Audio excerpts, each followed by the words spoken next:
Send me the link again. Well, welcome everybody. My name is Ndusi Nichai, also known as Coach Deuce, and I want to welcome you to today's session of Men Impact Changes Mentor Point. And our specific focus today is on mental wellness. Series 3, we've had a number of different sessions over this year and previously last year. And the focus on mental wellness series 3 is sustaining a healthy lifestyle. And I want to thank you all for coming. I know it's 7 p.m. Eastern or a different time in the evening and you're part of the United States or in another part of the world. And I know it's a lot of sacrifice that you have made to be here. I promise you, you will not regret the value that you will get. We want to thank our partners today that have invested in Men Impact Change over a long period of time. And 3 of the partners of Men Impact Change have invested into this event that allowed us to have it as a complimentary event to each and every one of you. The first one is Swahili Village, who has been a consistent partner, Lakita Homes, and Hakuna Matata Shop. I want to also highlight that if you would like to participate in being part of Men Impact Change via partnering and investing into the amazing work, the mission and vision of Men Impact Change, then there's an opportunity for you to get engaged. And I just want to share a couple of benefits that you will get as you become a partner in this with Men Impact Change. So one of the things that the benefits that you'll get is you'll be able to expand your brand. And I know we are big on promoting businesses, entrepreneurs, or organizations that you have. This is a great place, and it's a great place to network through your branding. Number 2 is you will also be able to expand your visibility, have more visibility. And we know that you may have the greatest skills, you may have the greatest value, but if you're not known, then it's going to be difficult to be able to add value to others. Impacting the community. So the investment that you're making into partnering with Men Impact Change is going to make a difference in the community. And this is not just theory or a great statement that I'm saying, but we have seen it over the years since Men Impact Change has been founded in 2014. And last but not least, a greater return on your investment. Dollars will add value to. So that's regarding the partners. Now, I want to introduce someone who I dearly respect, someone who has been not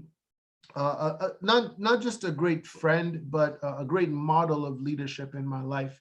And not just my life, but the lives of so many people. This is the founder of Men Impact Change, the person who one day just decided to step out on faith, take action, and make history with this organization that has now transformed many lives.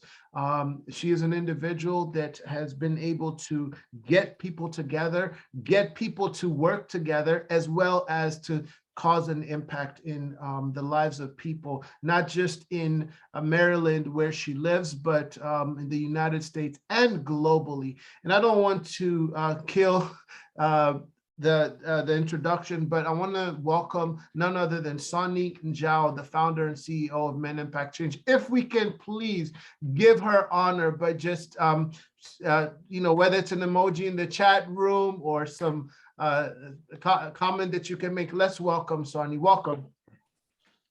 Thank you so much, Ndusi, for that great introduction. I really honor you as well for always saying yes every single time we call upon you.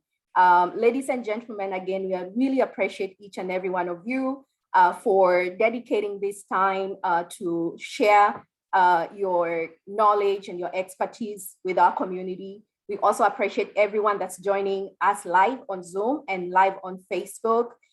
We do not take it for granted that you dedicated tonight to be with us. Ndusi is such a great friend, not only to myself, but to the entire community at Men Impact Change. He is a John Maxwell certified leader. He is a coach with Nyachai Leadership Solutions, LLC. He is an educator and he's a past honoree. For anyone that is a member of Men Impact Change, you all know that every single year we come together to acknowledge the accomplishments of great men that have really given back to the community. And Nyandusi was a recipient of a leadership honoree back in 2019. And not only that, we really appreciate the fact that right now, the world is getting a little bit better when it comes to the pandemic. We are able to meet, we are able to connect with each other in person versus the last couple of years. But what I want to say about Nyandusi was the last couple of years, the last 3 of how many years, 2 or 3 years of the pandemic, you really were always there. Every time we called upon you to engage the community, whether it comes to the book clubs that we held those 2-3 years, or the design thinking program that we launched last year, you always said yes. And I want to honor you today for doing that. And it's such a pleasure to have you as well. With us, not only Nyandusi, we have great other speakers here that we really, really appreciate.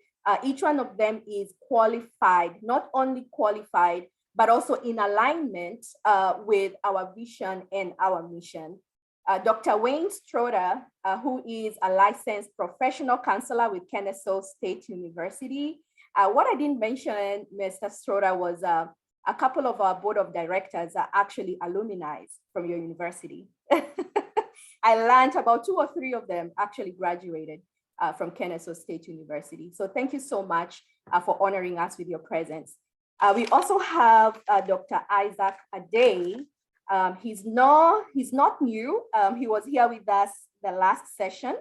And Dr. Isaac Adey is an award-winning educator, author, and strategist. He is the Chief Strategy Officer of Pivot Technology School, which is a coding academy. He's a managing partner with the HBCU Impact Capital. He is also the author of Black Boy Fly, and that is not only a book, but it's also a brand. He has t-shirts, he has journals, he has a podcast as well, Black Boy Fly. So if you listen to podcasts, please make sure you follow him as well. So thank you so much, Dr. Isaac, for saying yes yet again and being part of this session today.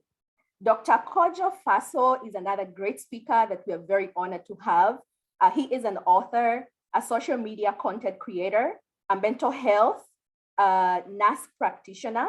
He's a psychotherapist with over, if you can hear me, he has over now going 3 million followers across social media.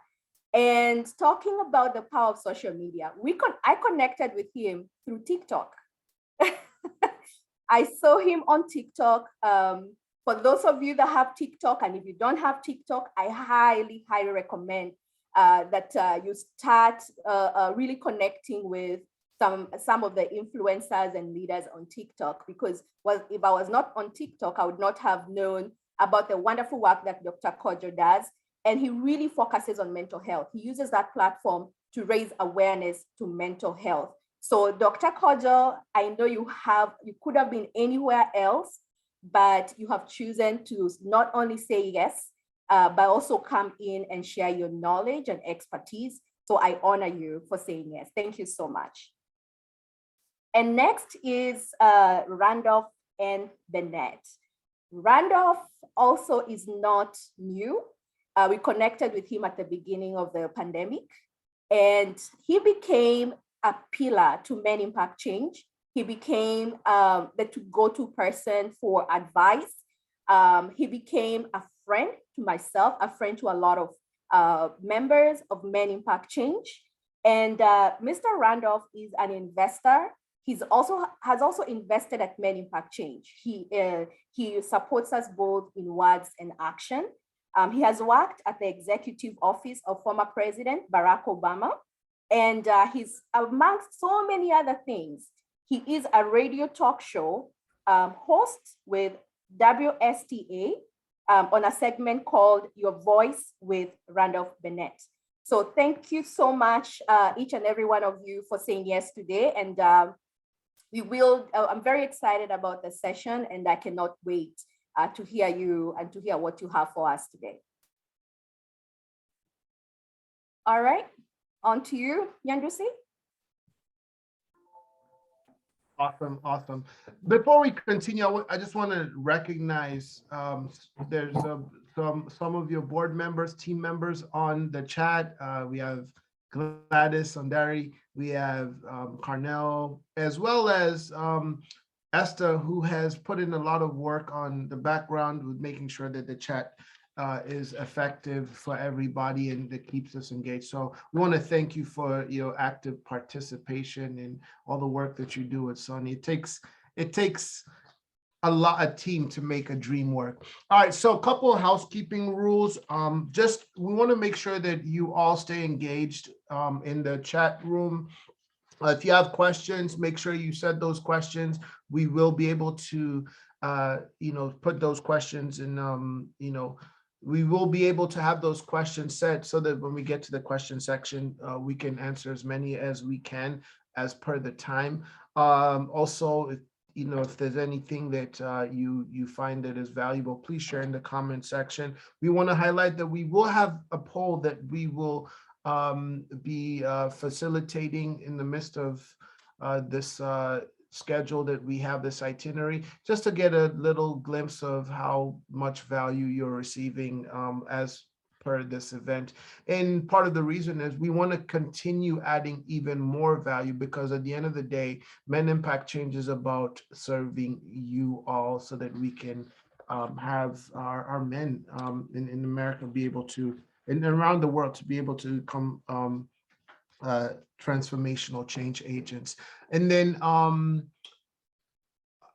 going to go into the introduction of Men Impact Change. I'm just going to quickly share that brief about the agenda. We're going to go to introduction to Men Impact Change. We're going to talk briefly introduce M.I.C. Mentor Point, the recap of Wellness Series 1 and 2, panel discussion, partner spotlight, and then actionable steps that is that we're going to encourage you to take advantage of. All Perfect. right. Go ahead. Thank you so much, Nyandusi.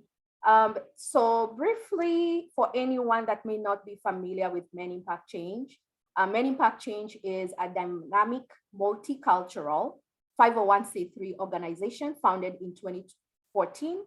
The mission is to connect, honor, and educate the Black male while preparing young entrepreneurs through training and leadership development opportunities. Our vision is to bridge the economic gap through entrepreneurship education for building capable men and leaders of the next generation. Now, as you can see, this is the 8th year since we founded Men Impact Change. And this would not have been possible without the support and collaboration with our allies. We all believe that supporting our Black males is supporting our community. Our Black males have been marginalized, criminalized, and stigmatized, and without support, they are likely to suffer. So we really appreciate everyone that has really invested in the vision and the mission of Men Impact Change. And some of the initiatives that we have here is the Men Impact Change Honor Ceremony. This is where we acknowledge men that have impacted the community in one way or another. So far, we have honored 103 men, 103 men. Some of them include the late Congressman Elijah Cummings. Anyone that's familiar with African literature, we've also honored Professor Ngugi wa Thiong'o, who we consider as a freedom fighter. You can see the list of all those great men on our website, menimpactchange.org. And also stay tuned for this year's honor ceremony. We will be reaching out for public nomination. So if you know of any man that's impacting change, you'll have the opportunity to submit their names as well. Then we have the M.I.C. Mentor Point. We have the Black Boys Entrepreneurship Program. And again, we highly recommend for those of you that are watching us from social media, visit menimpactchange.org and subscribe to the newsletters. It's 100% free.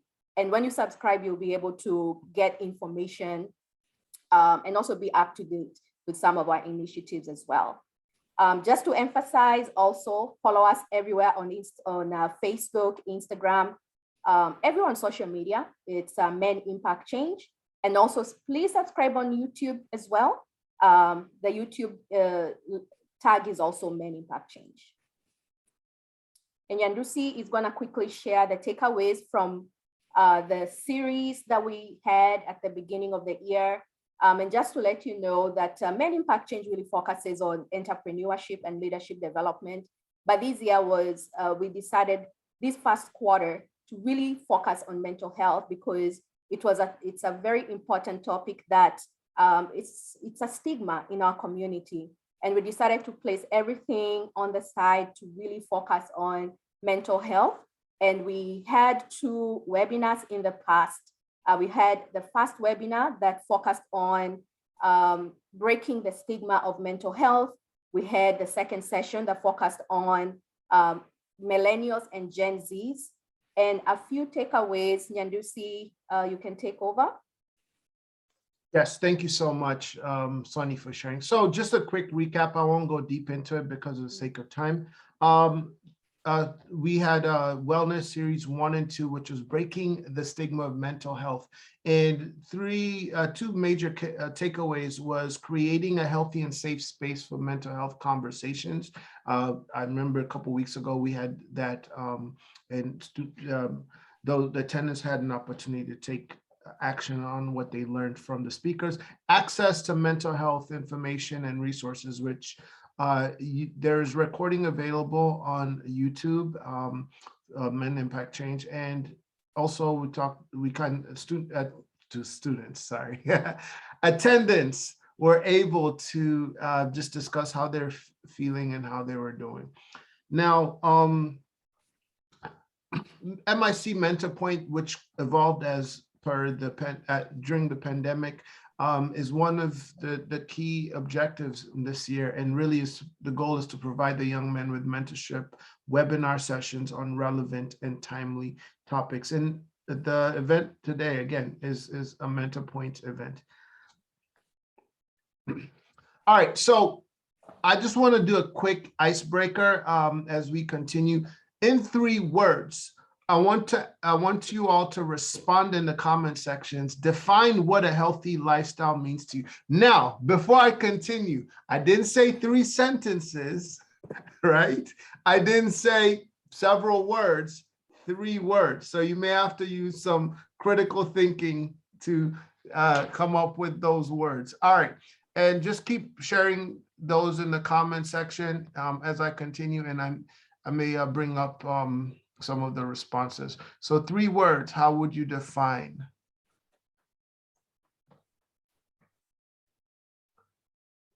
I like that. Dr. Isaac said sound, mind, and body. Love it, love it. Love the engagement. Anybody else? Felicia Onyenachi, I love that. Rest, total, ooh, is total well-being one word? All right, I'll let you slide. Rest, total well-being. All right, anybody else? We'll take one more.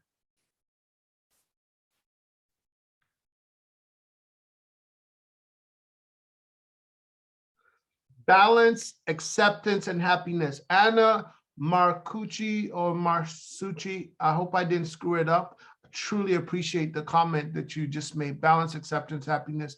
Leah G, healthy mind and spirit, and Esther, self-care, wellness, and balance. Great. So we are going to dig deeper into what mental, how sustaining a healthy lifestyle is in this panel. All right. Okay. So perfect. Go ahead, Soni.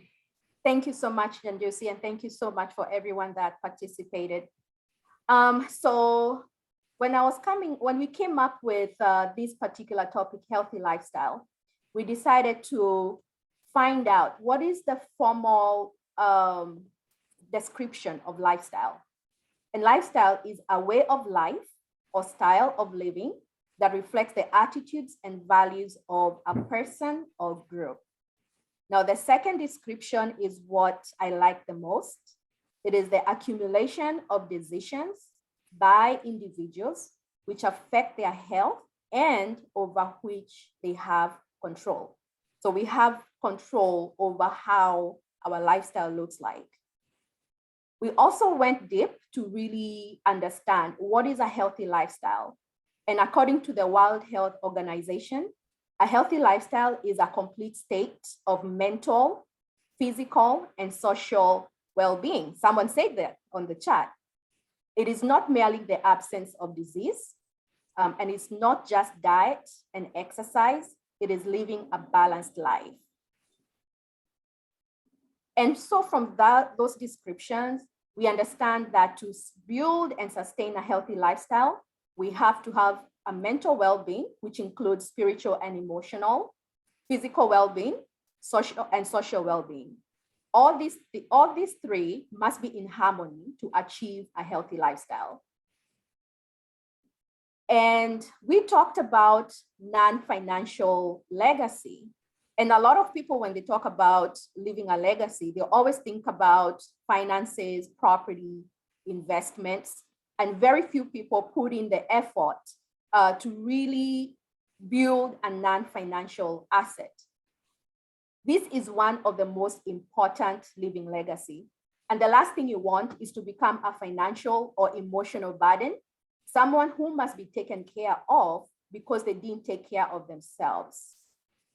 And just to pause right there, I just want to give just an example of someone that I know that is in their early 30s and they're having to place everything on the line or on the side to really take care of their parents. And this is something that happens over and over again. So they're having, in the middle of them figuring out their lives, they're having to take care of someone in their life that has health issues, probably because they did not take care of themselves. So us in this generation, we wanna, or anyone that's listening right now, we want to make better choices so that we do not become a burden, a financial burden or an emotional burden to anyone in our lives. So we can either pass down a healthy lifestyle or pass down an unhealthy lifestyle. And the choice is ours.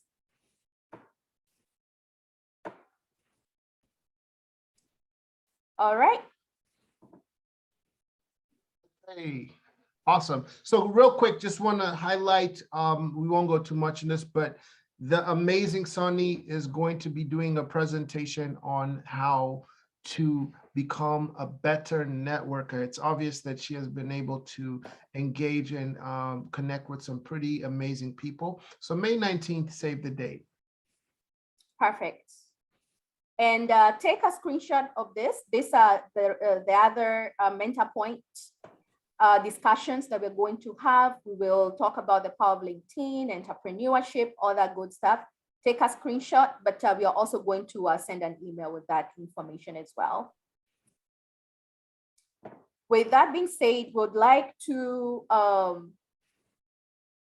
each one of you, if you can please participate in the poll that we are just about to launch here as we get ready for our session here. Can you all see the poll? All right, perfect. So I'm gonna give just a couple of minutes if you can please complete the poll, answer some of those questions so we can know how to best provide value.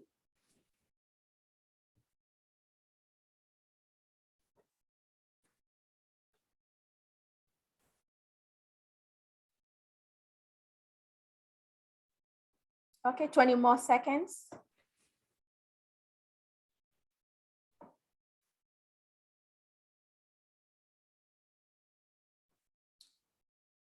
All right, perfect. And those are the results right there.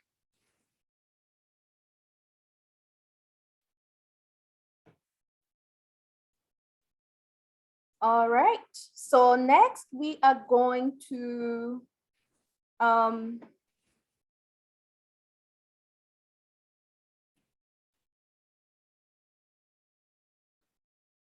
Yandusi, Yes. So I just want to encourage each of you. Again, it's important for us to highlight that it takes a lot of work and resources to make these events powerful. So if you have found yourself believing in the cause and you would like to be part of something bigger than yourself, please take advantage of being able to, whenever you shop on Amazon, remembering Men Impact Change as a partner so that you can support that way. Now, I also want you to quickly screenshot text to give 443-210-3293. And I want to encourage and challenge everybody that is able to invest in this work, invest in what we're doing, invest in being able to keep helping this organization grow. It's already proven what the value that it's brought, and there's more to come. All right, perfect. So instead of going to, we have a strong meditation session, and we really highly suggest that you stay to the end to take advantage of that meditation session. But right now we have some amazing speakers that have been very, very patient with us as we made those announcements. So we want to go straight to what brought us here. And the very first question is, we cannot fix what we cannot understand. In your opinion, what are some factors that have contributed to unhealthy lifestyle? And I'm going to start with Dr. Stroder and then Dr. Kojo can go next. You're on mute. Are you going to put the question back up, or do I just need to look at that on my? So the do you want us to repeat it? Yes, please. Just so that it can allow for the gallery for all of them. Okay, you want to go through it, Sonia? You want me to? Yeah, so the question is, and I'm going to share it right here. Awesome. We cannot fix what we cannot understand. In your opinion, what are some factors that have contributed to unhealthy lifestyles? So I work with mostly college age students, so probably 18 to 25. A lot of, I think the distraction is, of course, what we hear people talk about is internet. I work at a STEM university, so a lot of gaming. So that seems to be one of the unhealthy lifestyles where people are actually describing themselves as inside people. They don't like to go outside. They don't like to exercise. They don't really make time for that. It's either their classes or their gaming. So I would say that's one initial one. I'm not saying that all gaming is bad. I don't want to be hypercritical, but that it has definitely shifted from guys going outside to play basketball or go for a run. They get a lot of their adrenaline from this gaming. So I would say that's one factor.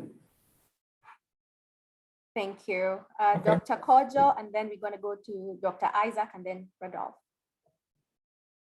Yeah, I would say, the lack of education, when people are not educated properly or when the education out there is not accurate, it's going to contribute to an unhealthy lifestyle because, now, like Dr. Stroger said earlier, it's so easy to be in the house, and to play games or whatever you do in the house, but it's so easy to order food. We don't have to go to the store. We can get DoorDash, Instacart. We can get things like digitally sent to us.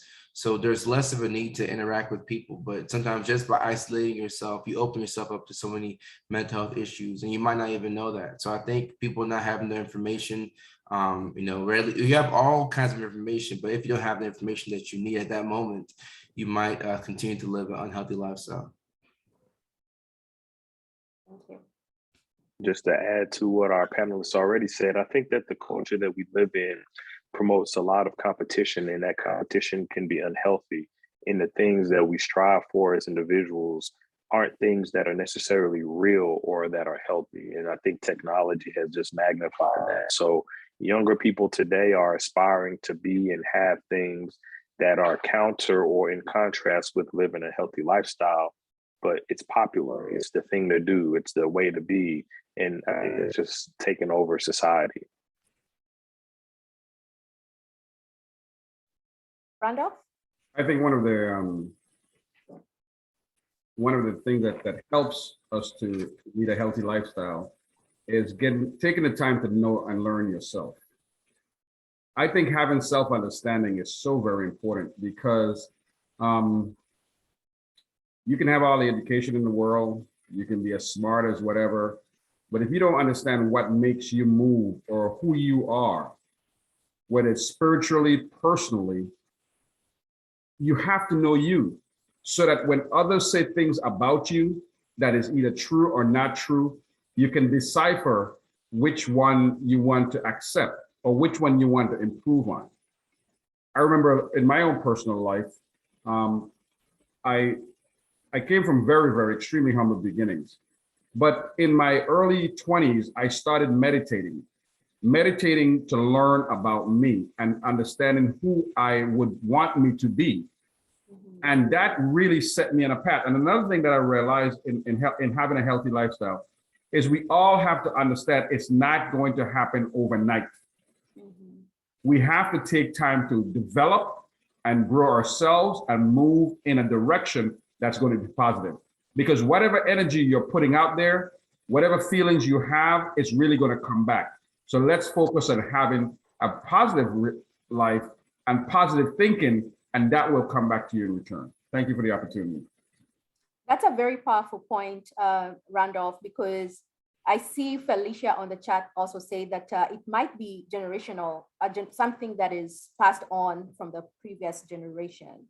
And what I can say also is, on top of self-awareness, it's also going to really be painful as you're making those changes. Yes. Because it's something that you're not used to. So you have to set your mind to expect a lot of pain, right? To expect a lot of, being uncomfortable. You're going to be very uncomfortable while you're making all these changes. Also a lot of loneliness, because a lot of times with the kind of lifestyle that we have, they always say misery likes company. So you will have to change your company as well so that you can be in alignment with people that are also trying to build a healthy lifestyle. So I love that a lot, Bennett. And just to piggyback on that, there is an article that I read from Forbes that says research shows that millennials are the most educated generation. Absolutely. However, they are the most unhealthy, with a mortality rate of over 40%, Yes. which is more than Gen Zers of the same age. Yes. Why is this so? And what are some of the things that we can do to change this? Anyone can go. Well, I think going back again, self-awareness, exercising, being able to release, what's important is being able to release negative feelings, learn to forgive, learn to and if you're not going to forgive, now everything that you have in life, you have to be able to use it. For me, there are things that I've used in my life that are negative that I use as a fuel, to push me forward. And so you have to be able to, again, decipher how you're going to use that energy. And I think in learning oneself, and you've made a very good point, and I don't want to stay too long, but you made an exceptionally great point when you talk about when you're going through transition, it's going to become difficult. And it's going to be very, very painful. And I can tell you that in my own experience. I mean, I am a former military person, and I got promoted along the way in many, and every time I got a promotion, it was difficult for me. I was happy about the promotion, but it meant a transition in my life. And even when I transitioned from being an enlisted member to becoming an officer, it always pushed me in a very uncomfortable space, because even though I appreciated the fact that I got promoted, I'm moving up in my own personal life, I kind of wanted to hold on to the people that were at the same, that I've been accustomed to at that level. So these is why it's so important to learn and know yourself, so that you're not holding yourself back. Sometimes you just kind of need to go with the flow and let life take you on its journey. And that's where I'm at. I mean, that's where I'm at in my life. I've allowed life to take me on my journey, and even like today, I mean, here I am. I'm having so much fun. I had a show earlier. We talk a lot about these kind of things in my earlier show, and here we are tonight. Continue. It's been a long day for me, but I'm enjoying I'm enjoying the flow. You know, because I enjoy giving back. I'm enjoying sharing that experience, and also all of us on here that are clinicians or in the mental health arena, we all studied Erik Erikson, developmental stages, right? So I'm at a stage of my life, we all know about the toddler stage, and all, so I'm not even going to go down that path. But we all in a stage in our life where we want to be able to give back. We are developing that legacy, as you talked about in earlier, and so you just get to a point where you kind of go with the flow. Thank you. Absolutely. And just I see your hand is raised. Yeah, And anyone else on here, if you have something that you want to say, please raise your hand as well. Go ahead, Nyandusi. So I don't want to belabor because I know it's about the panelists, but I got really excited about everything that each of you have shared. For example, number one, like there's the distractions, and then there's the awareness, and then there's the knowledge to deal with the awareness, and then the embracing of the process as you're dealing with that. And one thing that just triggered me, because you started talking about Erik's, who I do teach about in my classes, but like Carl Jung, one of the greatest quotes that has changed my life forever, once said, he's a very well-known late psychologist or psychiatrist, I don't know how the psychiatrist, but he said this: until you make the unconscious conscious, it will rule your life and you will call it fate. Like that is just and that's what each of you are sharing. I just want to share, Felicia said, lack of self-awareness may increase the gravity and impact of peer pressure. So that's powerful. Absolutely. Yeah, great points. Anyone want to share Sonia's question in addition?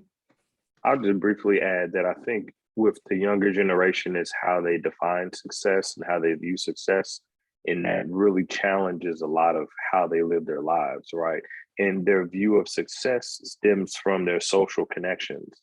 And so they observe their social connections and they define their success patterns around that. And they oftentimes see themselves as lacking based on the social connectivity. But we all know that the social connectivity and the platforms allow us to promote the best of our lives. And so young people are trying to compete with the best of everything that everybody is sharing, and it's very unrealistic and it's challenging their mental health. Absolutely. So we have to redefine how we view success. Randolph? Well, one of the things, as I was saying earlier, and I want to give an example of using a negative situation as fuel. My mom died when I was 10 years old. And I was raised by a single parent, my dad, after my mom passed away. So my dad continued to raise us. And instead of being the full family that we were before. And the thing that talk about self-awareness, I want to tie that what I used, which was a negative experience. As I said, sometimes you can use negative things as fuel. I used my mother's death as fuel for me as I grew through life, by saying that I made an early decision. I think maybe I was 10 when my mom died. I think it was about 11 or 12 when I made this decision in my life, that if my mom were to come back tomorrow or tonight and walk in this room, she would have a son that she would be proud of. That's number one. So in my teenage years, when people were applying peer pressure and wanted to introduce me to drugs or bad habits or do things, I always remember that if my mom were to walk back in the room, she would want to have a son that was not on drugs, was not doing negative things, and that she would have a son that she would be proud of. That's an early combination. And a lot of people may not get there at that early. But I learned early on, because another thing that your parents were doing, my mom, she died, she was only 28 years old. And I was 10, she had me, and my mom and dad got married early. She had me when she was 18 years old. And I was at the wedding, by the way, but I was in my mom's tummy. I like to tell that story. I look back at the pictures, I was at the wedding, but I was in my mom's tummy. But The thing about it, as young as she was, she was so ahead of her time in helping to develop me. So the 10 years that I've had with my mom, the 10 years that she was in my life has carried me all the way to where I'm at today. So we have to know ourselves. We have to focus on using certain things to power us, and self-awareness is so, so important. Thank you for the time. Absolutely. Dr. Kojo? Yeah, I'll say in addition to the self-awareness, I think, people, not only just the young people, but everybody, we need a safe space to be able to speak on what we realize when we become self-aware, because some of those things are uncomfortable, they're embarrassing, or you might realize that you're not, equipped to do certain things and that you're better at this, right? And with social media and, peer pressure, there's this thing that, the youth call FOMO, like a fear of missing out. Sometimes you feel like if you're not doing this thing, you're going to be missing out on all these different opportunities. But once you become self-aware, you might recognize that you're really good at this thing, and if you focus on that, you can get to where you want to be. But sometimes when you become self-aware and you realize that, okay, I'm good at this, but then I have a problem with this, without the knowledge and information to act on that, you're kind of like stuck in the middle, because now you know that there's a problem, but you feel like you're not equipped to handle it. And then you get into helplessness and hopelessness. And sometimes that could contribute to the depression, right? I don't think it's always like a chemical imbalance. Sometimes it's environmental factors that lead into it. But I think with this self-awareness, also having empathy for other people and ourselves, to give us the safe space so we can become, the best versions of who we want to be. Dr. Kojo, as we move to the second question, and right before I move to the second question, I want to celebrate all of you. I want to just highlight what you're doing on TikTok. I think sometimes we always talk about, brand yourself, build yourself, and this thing about advancing. But I've been on TikTok too, and I've had people who reach out and DM me and or make statement, either question or make comments. And I really want to celebrate you because of the fact that you're moving from where you are to where they are, right? Because a lot of times people view doctors as this threatening figure that you don't want to meet with. So I want to celebrate actually all of you for taking the time to even be here and to educate us and empower us. And the reality is, even in the chat section, maybe someone just didn't come for the sake of getting knowledge or supporting men impact change. But like they say, someone who's depressed or someone who's anxious, you won't know. They'll smile in front of you. So thank you all for the powerful comments and words of wisdom you're sharing. Now, question number 2 that I want to ask, and by the way, please, those of you who are part of the audience, take advantage of the Q&A section so that we can also provide space for you to participate in asking questions. So non-financial legacy is the most important way of sustaining a healthy lifestyle. We may have answered this question, but I want to hear from each of you, and maybe we can start with Dr. Adey and Dr. Strother. What are your thoughts about, or what is your understanding of non-financial, the non-financial, what's the term? Legacy. Legacy. When I hear the term non-financial legacy, to me, it means that you can leave behind other things besides money, right? You can leave behind a lifestyle. You can leave behind a mindset or a perspective. I think when I think about my parents and their journey from Ghana to the US, the one thing that I've gained the most from them is their perseverance, their tenacity, and their work ethic. And to me, that is their legacy. They raised children in a country that was foreign, dealing with all of the mental health challenges I'm sure that we all are known to be aware of. We all turned out great. They're still doing well, and they have a tremendous legacy around that. So that's how I would define non-financial legacy. When you talk about perseverance, people who don't have the ability to persevere will not be able to maintain a healthy lifestyle because they just get thrown off. Perseverance is a strong, even connection to emotional intelligence. So sure. Yeah. Very much so. Yeah. Very much so. Great point. Dr. Strother. Yeah. I was going to just piggyback off that one. I do think it's the non-tangible. So I think of financial or a non-financial legacy means it's not so concrete. It's not dollars going out or land you're leaving to family or to an institution or to a trust fund or whatever it might be. To me, it is those soft things that we offer: kindness, compassion, understanding, knowledge, that will continue on. It's a little bit, I know I can't remember which religious thought it is, but this idea that we all are kind of a part of a web, and that what we're offering in our thing is vibrating out to others. A little kind of touchy-feely, but I think it comes back to the idea that the words that we say to people, the ideas that we share, are as powerful as dollars in the bank. That would be my interpretation of it. So it seems a lot of what each of you are sharing is so contradictory to what we have been hearing in society. And obviously those who do carry out the wisdom that you have, all of you have, tend to live more joyful, happier lives. Randolph, I want to get to you, but I want to share a comment by Felicia. She's sharing some really powerful statements in the chat. When I think of legacy, it brings to mind leaving responsibilities for families to bear after one is deceased. It can also be in terms of good and bad names left behind, and that can affect health, right? Good and bad name left behind. Great comment. Randolph, and then Sonny. I think, it's funny that there's an old saying that like mind thinks alike. Dr. Struthers, in his response, talked about the importance of words and using language to pass on knowledge. When I think of a non-financial legacy, I think about the importance of investing, but not investing financially, but investing in your family with love, care, appreciation, all those soft things that we're talking about tonight.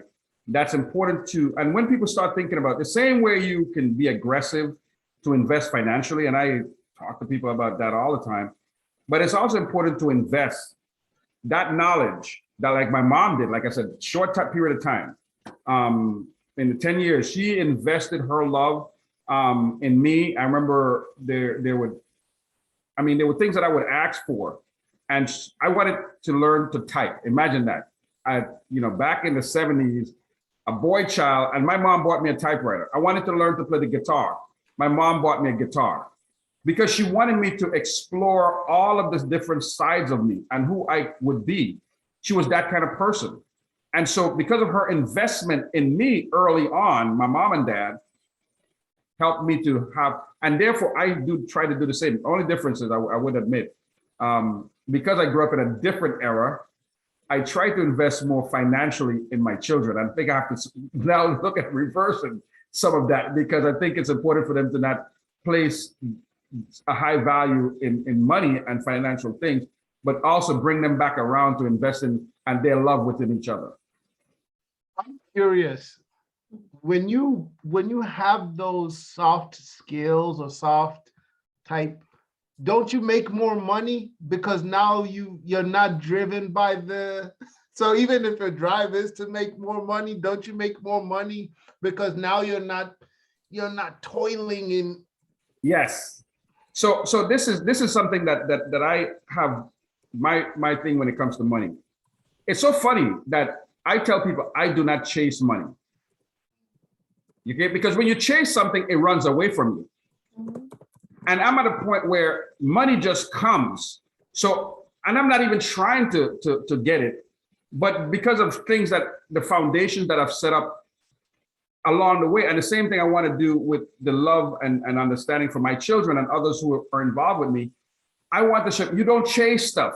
You don't chase friendship. You build a foundation and it will come. Yeah, I love Randolph's point. And I really believe this is why this conversation on mental health is so important, because if we have a sound mind-body connection, we can focus our energy and attention on fulfilling our purpose and making an impact, right? Building that financial and non-financial legacy. But when we struggle with mental health and not having that in check, it prevents us from doing the things that we're called or or created to do. And that's, I think, the thing that I look at the most when I think about how I preserve my own mental health. I don't want that to get in the way of the impact that I'm going to make on the world and the legacy that I'm going to leave behind. Yes, absolutely. And what is the point of working so hard, but then in your golden age, you're actually struggling and you don't have that quality time to enjoy the fruits of your labor? And this concept of non-financial legacy is something that I thought about during the pandemic, during quarantine. And basically, just like you, Dr. Isaac, I was brought up by parents that were hardworking, very hardworking. They still are. Most of us, and Yandusi also shared stories about how you were raised. But I think right now it's time to redefine that.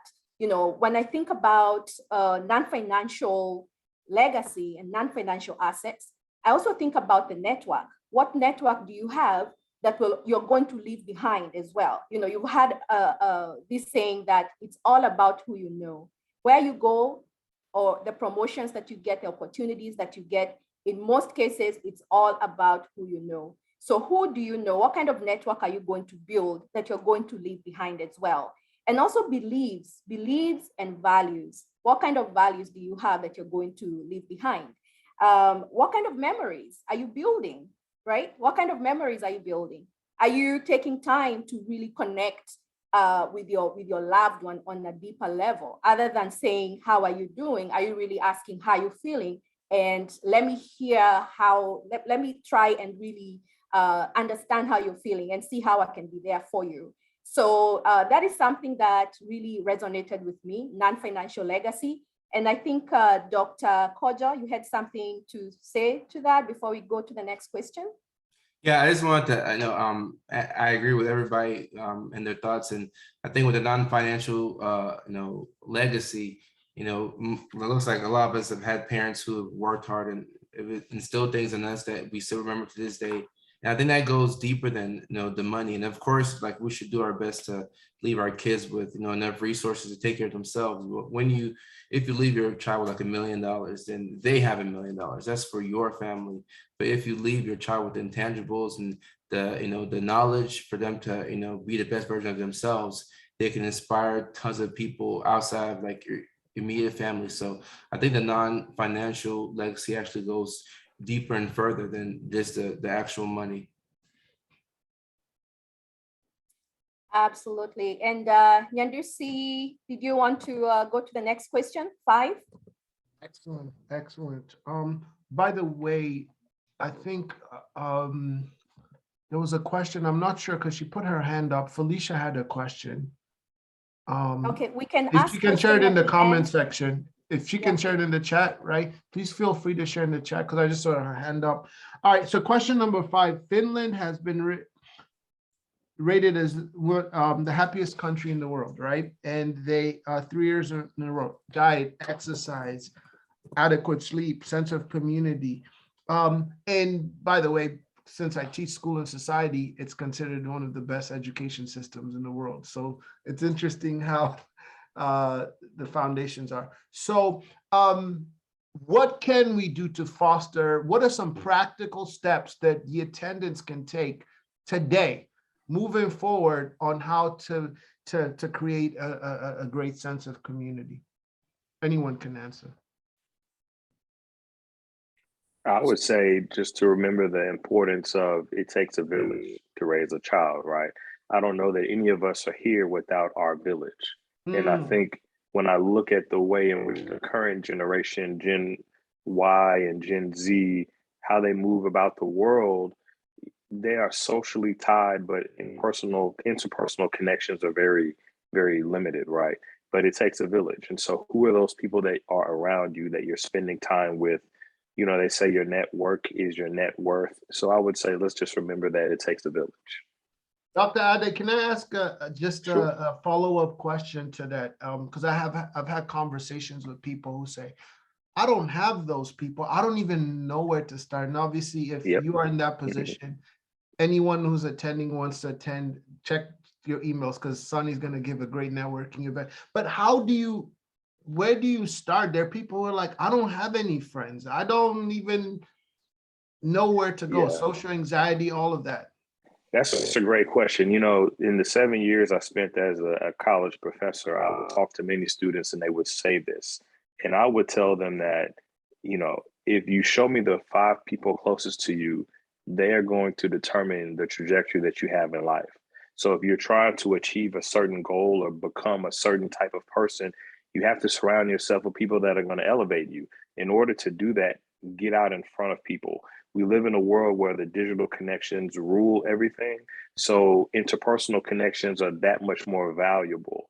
I go to conferences that I don't know anybody that's attending and go and sit at tables with people and actually talk and have conversations face to face and nurture relationships that way. I think that that's probably the best thing that any young person can do. We all are ruling the digital world, but go out and get in front of people, touch, feel, make those interpersonal connections and grow your network that way. That's good. And by the way, for each of you who missed out the event a couple weeks ago,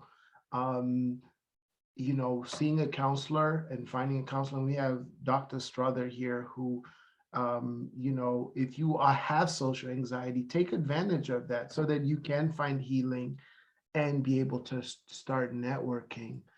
Go ahead, Randolph. So one of the things that I wanted to add to this discussion is that we cannot, we need to, some people, we as a community has to stop fighting with things that we cannot change. And so sometimes people take on problems that they can't fix. I mean, I know as a child I used to always wonder, even as a kid, why is the Israelis and the Muslim community fighting? Why is that? And it used to bother me. And after a while I said, you know, I can't solve that problem.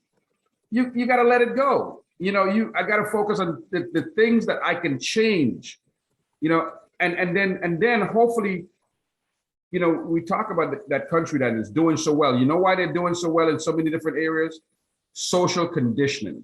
The government made a decision from the top down that we're going to do social conditioning in a positive way, and we're going to have positive stories, we're going to do positive things, and we're going to develop our community through social conditioning. When you have communities that are tearing and want to fight each other and tear each other down, like the lion behind your head, that can tell you that that's part of, you know, the strength that you have, and you're socially conditioning yourself to say, I am going to be strong like that lion. And I can see through that. And others would see through that. So you're going to pass that on, and you're not fighting things that you cannot change. Dr. Strother and Dr. Kojo. Yeah, I'll just say, I think, you know, when it comes to, you know, I like the point that Dr. Isaac made with the social anxiety as something that can prevent you from, you know, going out there and expanding. I just want to add, you know, there's a study that a good friend of mine had done. She's a psychiatrist out here at UCLA, and it actually showed that just by complimenting people, you know, it can help to reduce feelings of social anxiety. And when you think about it, it's interesting because if you go and compliment somebody and say, oh, nice shoes, nice glasses, you know, nice car, or whatever the case may be, there's a low chance of them like saying, get away from me, or I don't want to talk to you.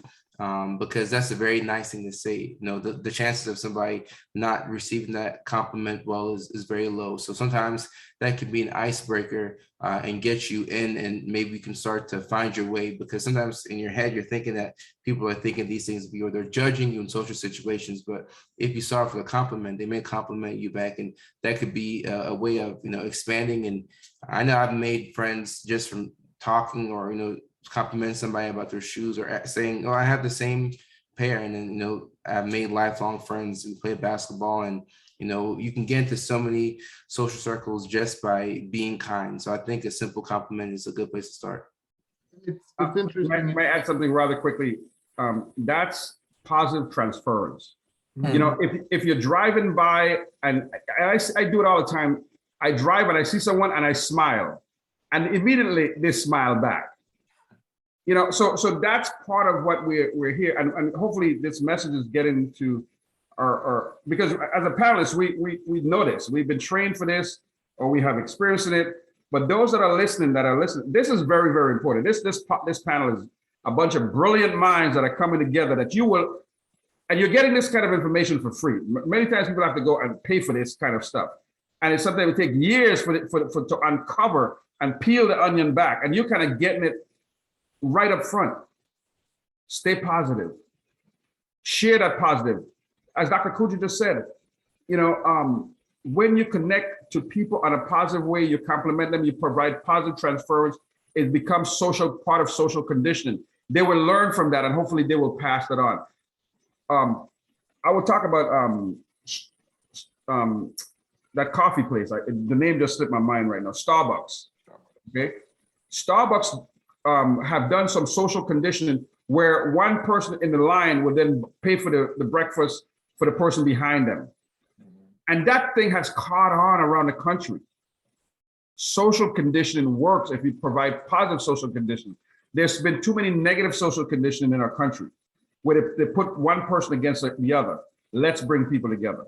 Thank you for the time. Interestingly enough, Randolph, if y'all watch my body language throughout the presentation, part of the reason why I'm so energetic, Sonny can tell you, I've not been feeling well. I told her I didn't feel super well today, but just being around each of you and engaging and learning from each of you has actually impacted. I'm sure science can prove how I've actually started to feel much better, and I'll go to sleep feeling better as a result of just the community in this time. So thank you all for and I think as leaders, those of us that know what it means to have someone help us be able to break into the community, it is our responsibility to serve someone by being like, let's not wait for someone to smile. Let's be the first person to smile. Those of us that know better. Go ahead, Dr. Stroud, and then Sonny will wind us in the last question. Okay.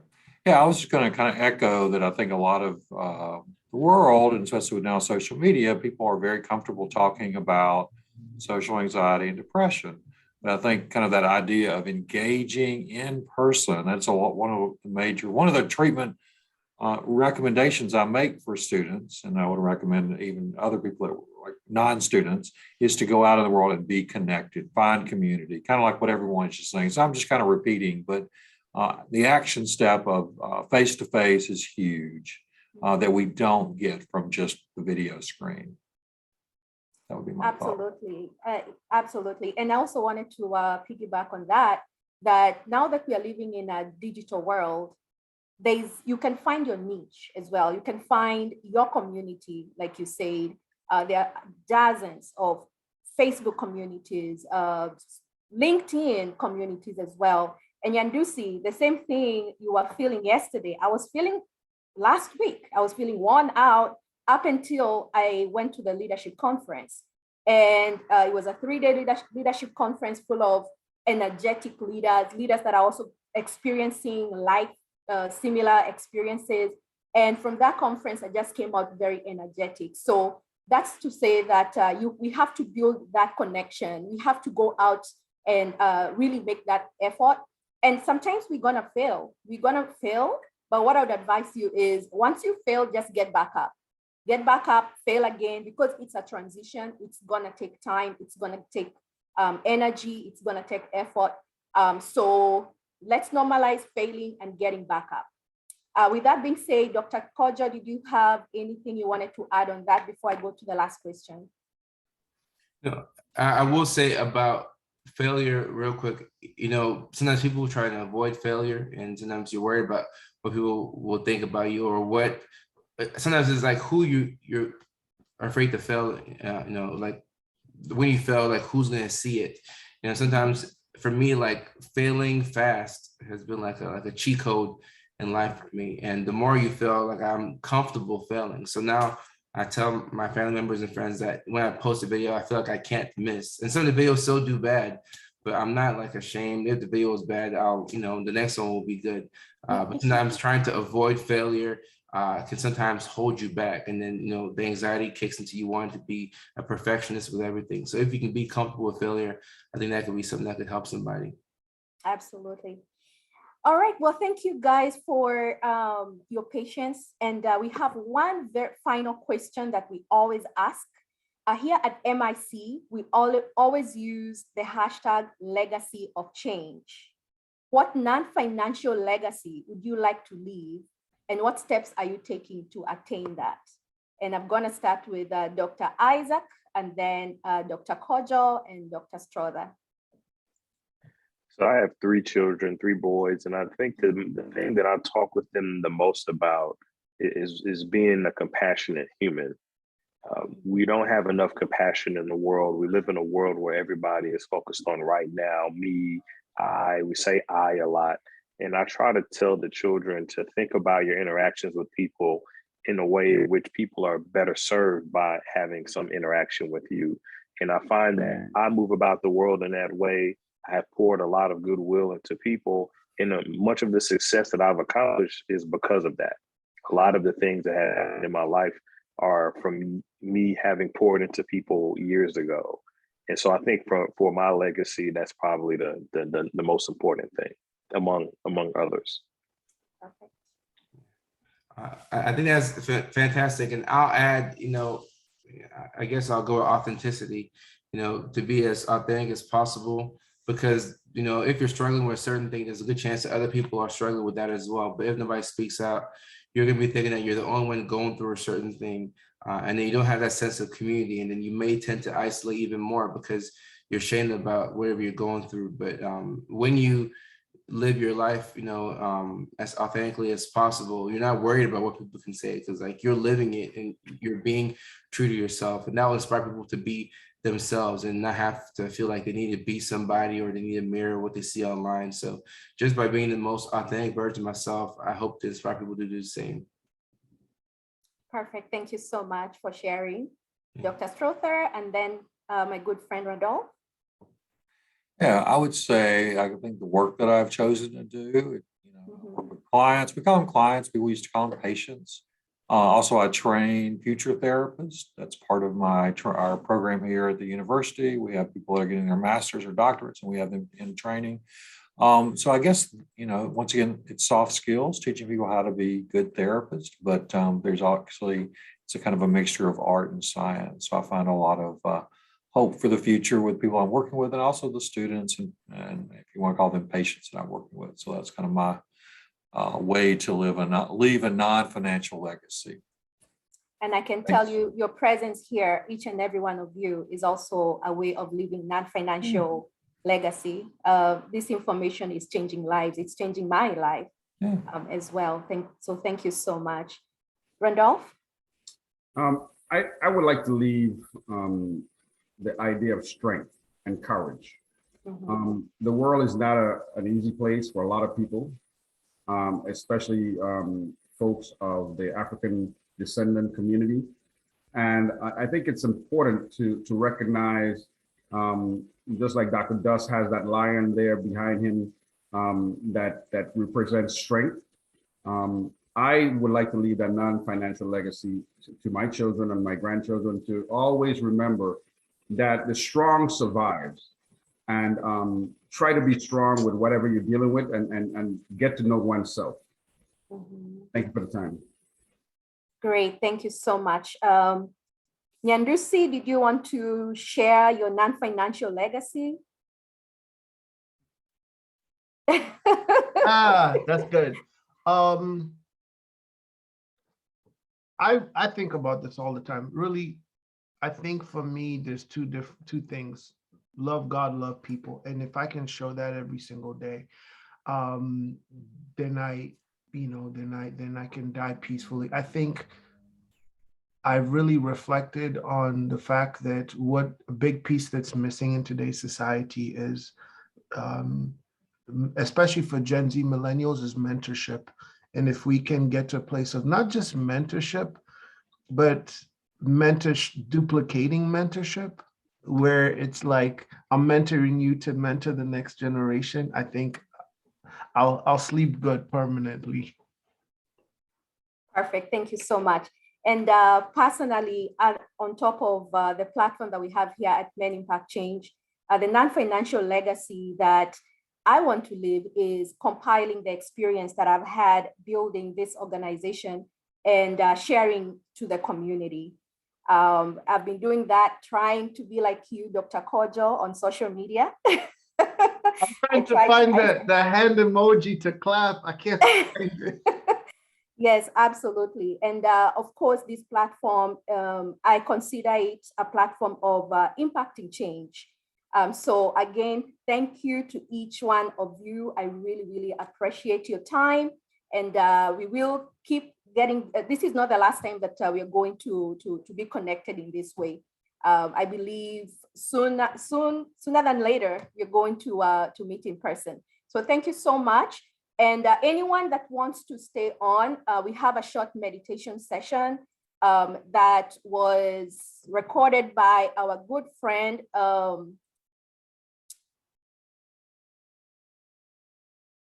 Let me share the screen. By a good friend, Keith Mitchell. He's an all-pro NFL player, and he's not a stranger to Men Impact Change. So he's gonna share a little bit of a meditation session as we wrap up. This moment that we're in right now, I want you to breathe from the belly. So on the inhale through your nose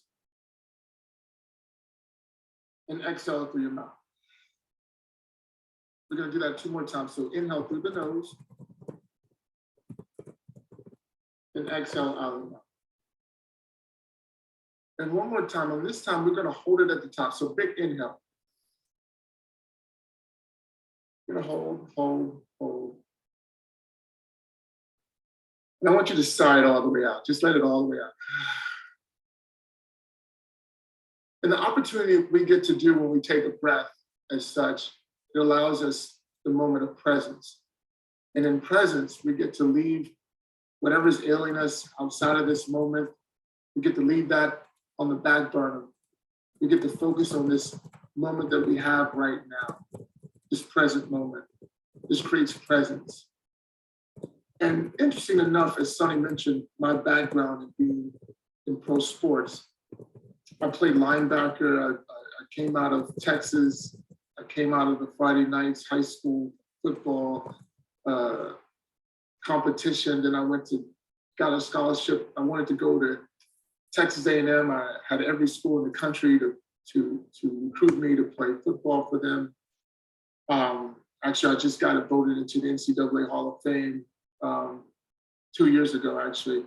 Now, and then from Texas A&M, I went to the New Orleans Saints, played 6 years there. And then I became all-pro player, as Sonny mentioned, and I went to the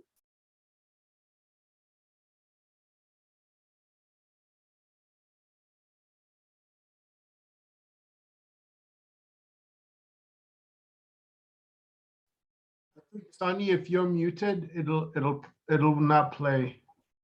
And so my eighth out of Texas, I came out of the Friday nights high school football competition. Then I got a scholarship. I wanted to go to Texas A&M. I had every school in the country to recruit me to play football for them. Actually, I just got voted into the NCAA Hall of Fame 2 years ago, actually. Now, and then from Texas A&M, I went to the New Orleans Saints, played 6 years there. And then I became all-pro player, as Sonny mentioned, and I went to the Houston Texans, and then I went to the Jacksonville Jaguars. And really, in my 8th season is where my journey actually began. And I'm just giving you a briefing before we dive into why meditation is so profound for me and mindfulness is so profound. And so my 8th season, I was in Jacksonville. We were playing the Buffalo Bills, and I was making a tackle. I had made, at that point, so many times, countless times. And on this particular play, I ended up on my back. I was, I had always been trained to put my forehead into the chest of the player and make a big collision. That was my position. That's what I did for whole life at that point. And I ended up on my back. And while I was on my back, I was trying to get up. I was trying to move out of the situation, because once you make a big collision, it's a motivational concept, a momentum booster for the team. And on this particular play, I'm on my back and I can't move. And I don't understand why I can't move, but I can't move. And I end up being on this field for about 45 minutes. And it was the most vulnerable position I had ever been in my life. You have 80,000 people watching, millions of people on television watching. And I'm sitting here in this most vulnerable position. And later through the process, I was moved to the hospital. I was transferred to the hospital. I realized I wasn't going to move. I had suffered paralysis. I had a spinal contusion I was diagnosed with. And with my spinal contusion, I was left paralyzed. The right side of my body was basically paralyzed. And while in the hospital, the nurse, she talked to me about conscious breathing. She told me what happens when you breathe. And a very interesting thing as we breathe, as we just did, what you notice is on the inhale, the diaphragm will push down. On the exhale, it pushes up. And what you realize is in your heart and your lungs, you don't necessarily need your movement or your help because they move on their own. And a lot of times you find a lot of people are chest breathers.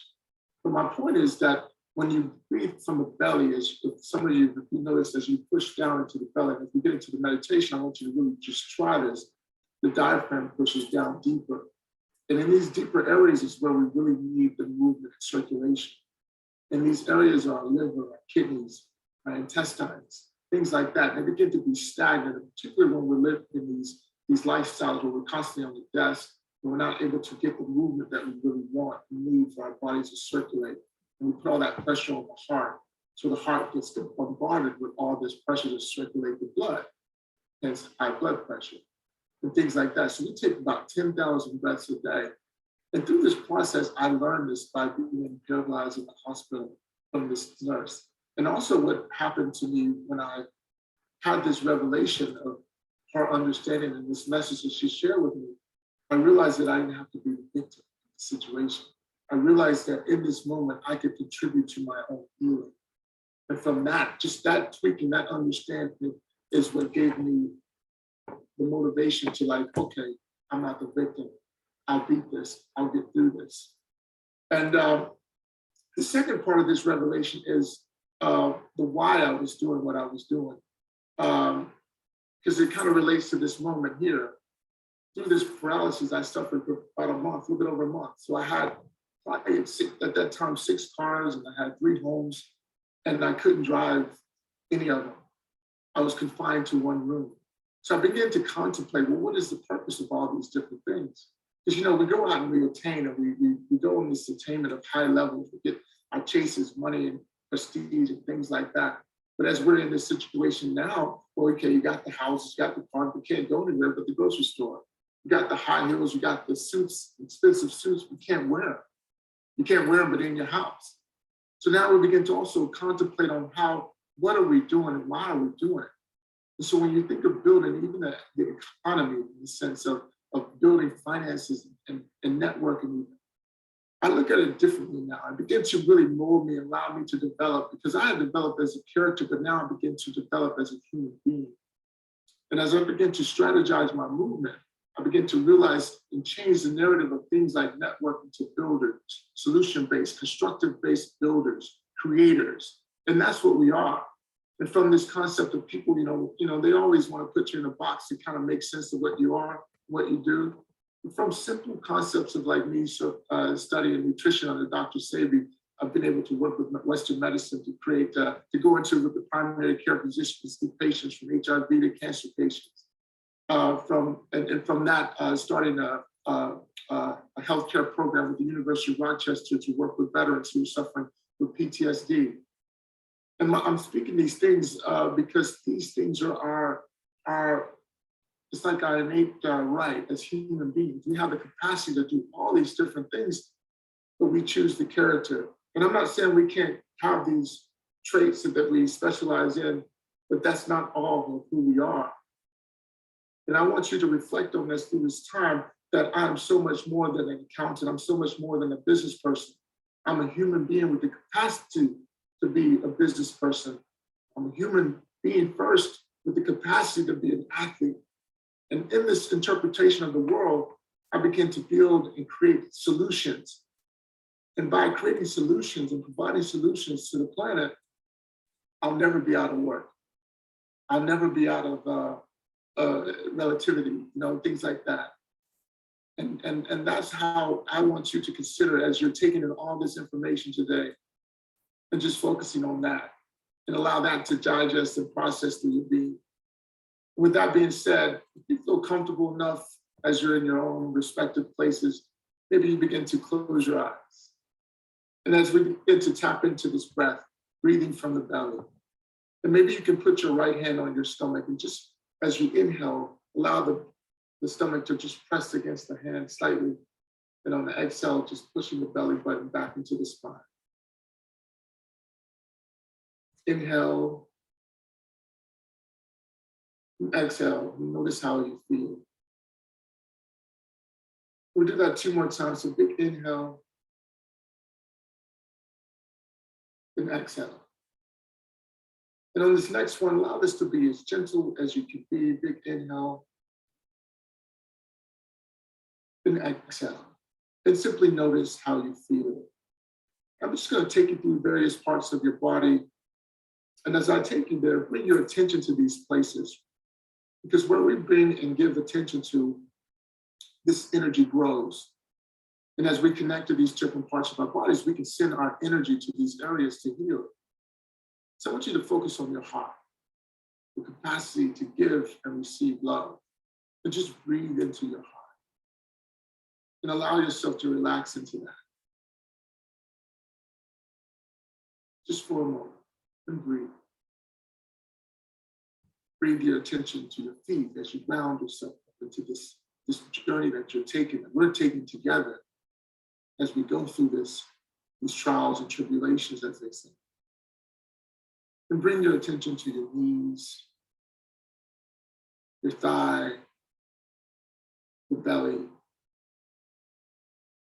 Bring your attention to your chest, your shoulders. And as you bring your attention to these areas, allow them to relax. Allow them to be gentle.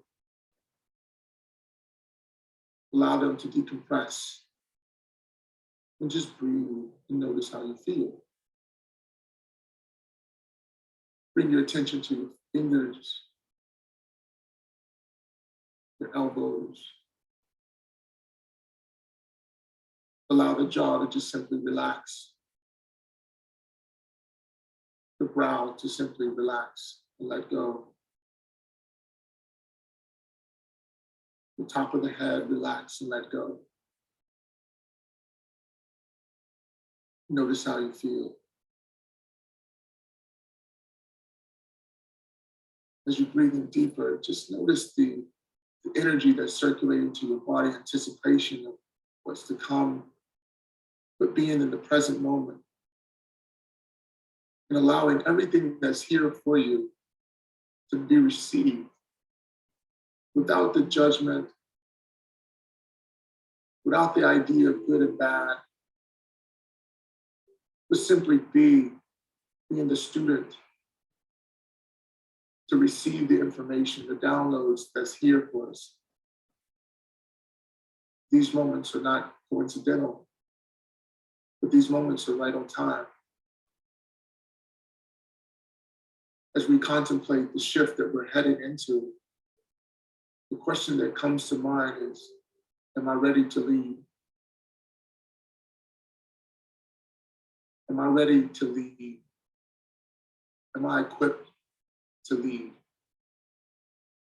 And the idea is, even if I'm not at this moment, I've been gifted this time to allow myself to get ready, because it's time for me to lead. The world is depending upon you. The world is depending upon us. And if anyone here is to do it, it's got to be us. And as we connect to the why, as we connect to the mindset of, again, being problem solvers, constructive builders, we kind of reflect and contemplate these ways that we've done it. We contemplate the way we've had successes. And then we recalculate to realize, okay, how is this serving me? Is it allowing me peace? Or am I compounding upon my stressors? The security is going to be always within me. The credentials don't make me, the money doesn't make me, the materialistic things don't make me. Am I comfortable with me? Am I okay with me? Because when I can find this comfort within me, this security, this validity that I have validated myself with, then I will create the product necessary. I will be the human that's going to execute all that needs to be had. And that's what we're simply after as we dive into these concepts we call mind practices. These mind practices are developing us as human beings, not as characters, not as the role player. But the idea is to be loving, to be compassionate, empathetic to my environment, to realize my environment also includes me. No matter how I create the sanctuary within, in my home and things like that, the exterior world does matter. So if the exterior world does matter, then just as much effort as I put into the interior world, I must also the exterior world. Because all that is me, all that is us. And just allow that to sink in just for a moment. Just for a moment. And just find yourself with stillness. Just hold it for 30 seconds. Just find your quiet stillness. Silence. Breathe.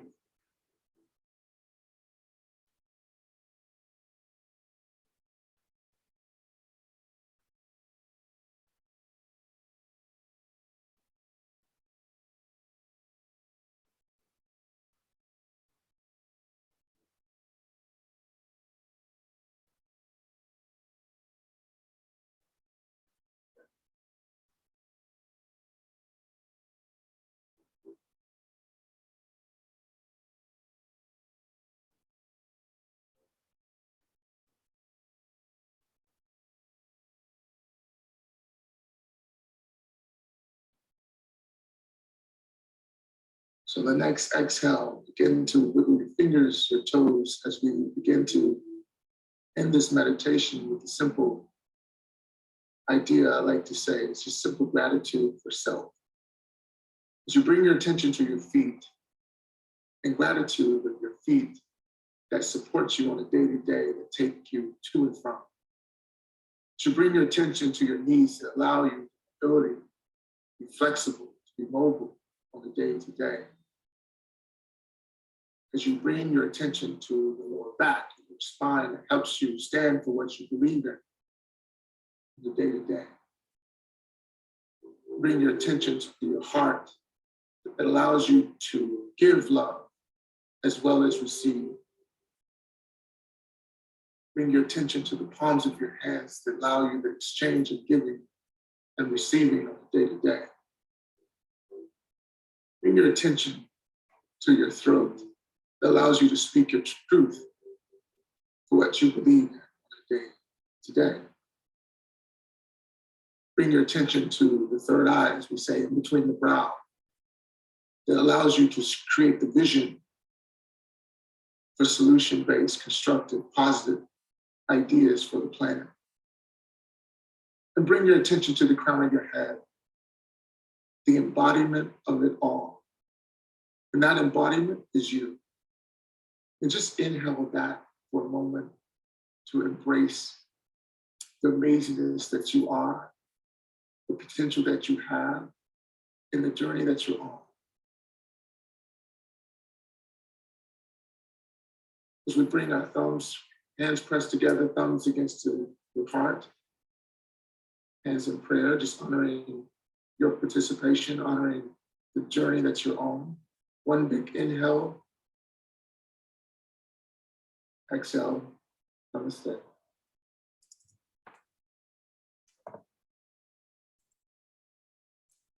Wow, wow, wow. Thank you everyone that stayed on. That was a powerful, powerful session. How did you feel, Nyandusi? Is this your first time experiencing meditation or? Oh, actually, I practice it every day. It helped Awesome. me. It's actually helped me in some I remember last year I had a very toxic situation that happened, and practicing, there's a different release method that helped me. So yeah. Amazing. And I see everyone on the chat says that this was amazing. And we want to honor you for staying on to the end. That means that you have begun your journey to building and sustaining a healthy lifestyle. So again, it's baby steps.